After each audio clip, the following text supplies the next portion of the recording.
Pradhan Mantri Ujjwala Yojana Pmuy gi Matangda Caf and PD Government of Manipur Amadi State Level Coordinator IOCL na conference ama PANGTHOKKHRE Hariba mifam aduda ke Bono Director Caf and PD na phongdokibada Pmuy gi makada lakunma nga henbagi connection pinaba honaribagi matangda overview Tauri Lodines ke masigi makada kanaba lawba yaba singda thubada LPG free connection piduna lunanba chakum ama oinanaba thamliba pandam mapung fananaba honari haba wafam thamki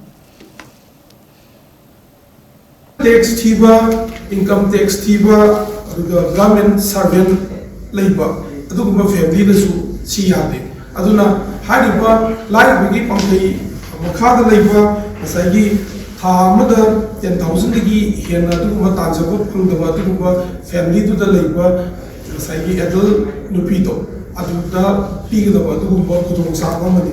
Aduga, Saigi income the level Dumasulay, Aduga, Wiki asset Haitare, Sina, we Lamlay and Gana with 2.5 acres like Gadi, Maduma Su Yatri, Aduna Aduki, Macau Batao.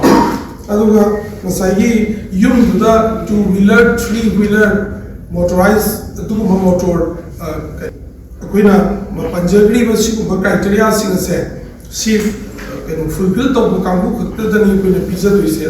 Most importantly, you Sida had already LPG connection, a Malay Magadi to Sum Yati. Aduna Aqui Tauriba Sida, as I document Pisan the double singer Sida, KYC application from a form to give proof of identity, proof of address, and the ration card. Sidana family members in go to Yamser ration card pay importance speaking. Natragana, Singi, list your certificate, period of identification.